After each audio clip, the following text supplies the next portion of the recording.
자, 마음 공부 제 8번째 강좌 시작하겠습니다. 어, 마음 알기를 주제로 해서 계속 얘기를 하고 있는데요. 오늘 마음 알기 제 5번째 시간이 되겠습니다. 지난주에 이제 메타인지가 왜 필요한지, 메타인지의 기대 효과, 뭐 이런 이제 말씀을 드렸었죠. 그러니까 마음 공부 전반에 걸쳐서 가장 중요한 도구가 되는 것이 바로 이제 메타인지라고 할 수 있습니다. 늘 이렇게 메타인지를 명심하시고요. 지금 이 강의를 들으면서도 자신이 강의를 어떻게 듣고 있는지 이렇게 메타인지로 깨어서 바라보셨으면 좋겠어요. 오늘부터 앞으로 몇 주간 말씀드릴 내용은 심리학에 관련된 내용입니다. 그러니까 마음을 보는 관점, 마음을 보는 틀이죠. 그것이 심리학에 아주 다양한 이론들이 있지만 그 주요 몇 개의 이론들을 가지고서 이제 얘기를 해보려고 하는데요. 오늘은 이제 첫 번째로 정신분석이라는 얘기를 해보려고 해요. 뭐 정신분석만 가지고도 굉장히 오랫동안 많은 이야기를 할 수 있겠지만 마음 공부와 관련된 부분만 이렇게 뽑아서 얘기를 해보려고 합니다. 그래서 뭐 여기에서는 어떤 학자가 어떻고 어떤 뭐 이런 그 공부를 그렇게 하려고 하는 것이 아니고요. 평상시에 이제 자기가 마음을 살피고 자기가 마음을 다스려가고 하는 데 있어서 이제 필요한 정신 분석의 어떤 성과라고 할까요? 업적이라고 하는 것을 그걸 소개하면서 그러면서 이제 쓸만한 것들을 뽑아서 활용해 보도록 하는 식으로 얘기를 해보고자 합니다. 정신 분석은 우리가 우리 자신을 잘 모르고 있다는 전제에서 출발을 합니다. 그러니까 내가 내 마음을 잘 모르고 있다. 의식하고 있는 것이 내 마음의 표면에 불과하다 하는 거죠. 내가 무엇을 좋아하건 싫어하건 그렇게 수많은 것들이 어떤 습성이나 기호, 취향 이런 것들이 있을 때 또 어떤 선택을 할 때 그럴 때 우리는 내 생각으로 내 마음대로 하는 것 같다고 생각을 하지만 실제로 그걸 보면 예를 들어서 보리밥을 좋아한다 싫어한다 왜 좋아하고 왜 싫어하느냐 할 때 마땅히 왜 그렇지 하고 살펴보면 내가 그냥 자연스럽게 습관적으로 하고 있었던 수많은 행동들 그리고 어떤 선택 취향 같은 것들이 나도 모르는 사이에 이미 나한테 형성돼 있는 그런 어떤 방식으로 작용한다는 거예요. 그래서 내가 의식은 못하고 있지만 잠재되어 있는 그런 어떤 잠재의식, 잠재되어 있는 의식이 대부분의 선택 같은 것들을 결정한다고 하는 거죠.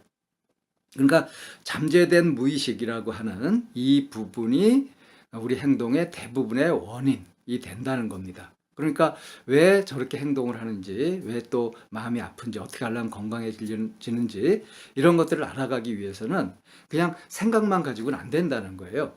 그 마음 깊숙이 있는, 저 깊숙이 있는 잠재의식을 알아서 그것에 적절한 조치를 해야, 그래야 이제 건강성도 회복하고 순조롭게 뭐 잠도 잘 자고 원활한 생활을 할 수 있다는 겁니다.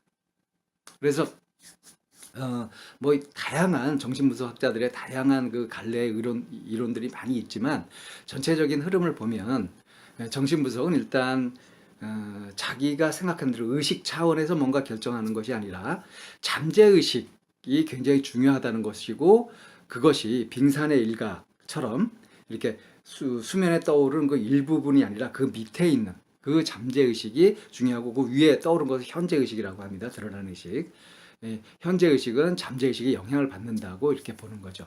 그런데 아무리 그렇다고 하더라도 잠재의식은 잠재의식끼리 어떻게 소통할 수가 없잖아요. 우리가 뭐 얘기를 할 건지 말 건지 누구하고 만날 건지 말 건지 이런 것들을 결정하는 거는 그 순간순간 이제 의식에서 결정을 해가지고 뭐 말도 그렇게 하잖아요.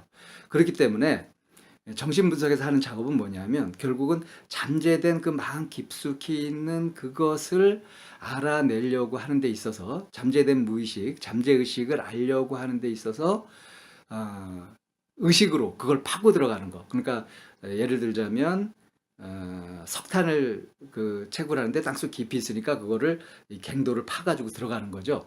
그렇게 하는 것처럼 저 잠재의식 깊숙이 있는 그것을 의식으로 자꾸 들어가는 겁니다. 그래서 잠재의식을 의식화한다 그래요. 아, 내가 이런 것들을 갖고 있었구나라는 것들을 의식화하는 거죠. 이렇게 모르고 있었던, 까맣게 모르고 있었던 저 깊이 있었던 것들을 의식의 표면에 떠올려서 이것을 알아가도록 하는 이런 작업들을 잠재의식의 의식화라고 얘기하고, 쉬운 말로 이제 통찰 이렇게 얘기합니다. 인사이트. 안을 자꾸 들여다봐서 잠재의식을 살펴가는 거죠. 그래서 이 잠재의식을 이제 알아가는데 보통은 우리가 아주 괴롭거나 힘들거나 그런 것들이 있으면 그것을 갖다 이렇게 밀어놔 버리거든요. 밀쳐놔 버리고 그걸 의식적으로 기억을 안 하려고 하고 막 그래요. 이거를 이제 억압을 한다고 하는데, 억압된 것들이 이제 쌓여가지고 이제 잠재의식에 들어있죠. 그래서 이런 것들을 알아가는 작업은 만만치가 않습니다. 그래서 이제 정신분석식의 그런 상담을 하게 될 때는 아주 오랜 기간을 잡고 또 아주 편안하고 개방된 그런 분위기 속에서 어떤 도덕적인 윤리관념이나 뭐 이런 것들, 그런 것들을 다 떨쳐내고 이제 일어나는 대로, 느낌이 일어나는 대로 그냥 이렇게 생각이 일어나는 대로 막 얘기를 해서, 이걸 자유연상법이라고 하는데, 이런 걸 통해서 이제 저 눌려져 있는 그 잠재된 내용들이 뭐가 있는지 그런 것들을 살펴봅니다. 그렇게 잠재의식에 의해서 대부분의 어떤 행동이 결정된다 하는 것과, 또 이제 중요한 것은 이렇게 파고 들어가서 이렇게 보니까 잠재의식이 이렇게 작용하는 그 방향이 이제 자아라고 하죠. 이 자아라는 것이, 이것이 크게 세 가지 성질을 가진 것으로 이렇게 나눠진다는 거예요. 그게 이제 원초와 자아, 초자라고 하는데, 이 원초라는 건 이제 생물학적인 추동, 본능 같은 것이고요. 식욕, 성욕, 수면욕 이런 것들을 말하는 겁니다. 이건 자동차를 치자면은 이제 기본 엔진과 같은 거예요. 이제 우리가 살아가면서 뭔가를 하는데 기본 원료가 되는 거라고 할 수가 있죠. 기본 근원이 되는 동기, 생물학적인 충동 동기라고 할 수 있습니다. 본능 같은 것에 해당되는 부분이죠. 이걸 이제 원초화라고 해요. 이득라고 합니다. 그리고 이제 이거 말고 또 어렸을 때부터 막 부모로부터 들어왔던 자기가 자라면서 그 환경적으로 이렇게 외부에서 들어온 것들, 이제 그런 것들이 이제 원래 내 것이 아니었다가 외부에서 들어온 것이라고 해서 이걸 초자아라고 합니다. 그러니까 이 초자는 이제 그 어른들이 나한테 심어준 어떤 의식이나 윤리관념이라든가 뭐 그런 것들이죠. 양심도 이제 초자에 해당되고요. 그래서 양심에 찔린다, 뭐 이게 이렇게 하려는데 하면 되나, 뭐 이런 이제 생각을 하게 되죠. 이 부분이 이제 초자라고 해서, 이 부분은 이제 원초와는 반대로 브레이크 작용을 한다고 볼 수 있어요. 그리고 이제 이 원래 이제 내가 갖고 있었던 그것이 이제 자아인데, 이 자아는 이제 나라고 하는 부분이죠. 나라고 하는 이 부분이 이 원초아의 영향을 받고 또 초자의 영향을 받으면서 이것을 중재하기도 하고 하는 그런 역할을 합니다. 가운데 있는 가장 중요한 부분이라고 할 수 있죠. 이건 이제 내가 실제로 행동을 어떤 방향으로 하냐, 선택하고 결정하고 뭐 판단하고 하는 그런 역할들을, 그런 기능들을 하게 되죠. 그러니까 자동차로 치면 이제 핸들이나 운전자에 비유된다고 할 수 있겠습니다. 이렇게 이제 크게 세 가지 다른 성질의 잠재의식의 어떤 그 기운들이 있고요.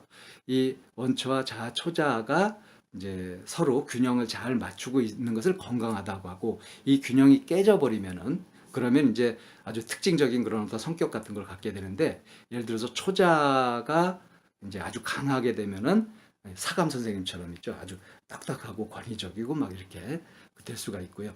이 원초화만 강하게 되면 이건 완전히 짐승 같은, 그러니까 동물적인 본능에 충실한 이제 그런 삶을 살게 되는 거고요. 자아만 이렇게 있게 되면 또 계산만 정확하게 하고 좀 냉혈한이 될 수도 있습니다. 그래서 이제 상황에 따라서 이 자아를 쓸 것인지 초자아를 쓸 것인지 또는 원초아를 쓸 것인지, 이거를 잘 이제 활용해서 쓸 수 있는 것이 건강한 자아가 이제 활동하고 있는 거라고 볼 수 있고, 그것이 이제 마음이 건강한 상태라고 할 수 있습니다. 그래서 분석 상담의 목표는 잠재되어 있는 무의식을 이렇게 알아가는 것, 통찰해 가는 것과 함께 이렇게 알아낸 것에서 이렇게 치우쳐 있는 부분들을 다시 균형을 맞춰주는 것, 이 성격 구조를 재구성하는 것, 이런 것들이 이제 목표가 된다고 할 수 있어요. 그래서 잠재의식에 어떤 힘들이 작용하고 있는지, 이것을 자아를 중심으로 해서 다시 조직을 개편하는 것, 이것이 이제 정신분석의 목표, 된다고 할 수 있습니다. 그러니까 우리가 알고 있는 내가 알고 있는 생각 같은 것이 나도 모르게 나의 어떤 본능이나 또는 어릴 때부터 주입된 어떤 사고방식, 윤리관 뭐 이런 것에 의해서 좌우되고 있다는 것. 그래서 여기에서 이제 해방되어서 정말로 자아가 온전하고 건강하게 자리 잡아가지고 제대로 된 판단을 해서 선택과 결정을 잘해서 에너지를 효율적으로 분배해서 쓸 수 있도록 하는 것이 이것이 이제 정신분석의 목적이라고 할 수 있습니다. 그러니까 마음을 보는 관점 중에 오늘은 정신분석에 대해서 말씀을 드렸고요. 다음에는 이것과 좀 대비되는 이제 반대쪽에 있는 그런 쪽의 이야기를 해드리도록 하겠습니다.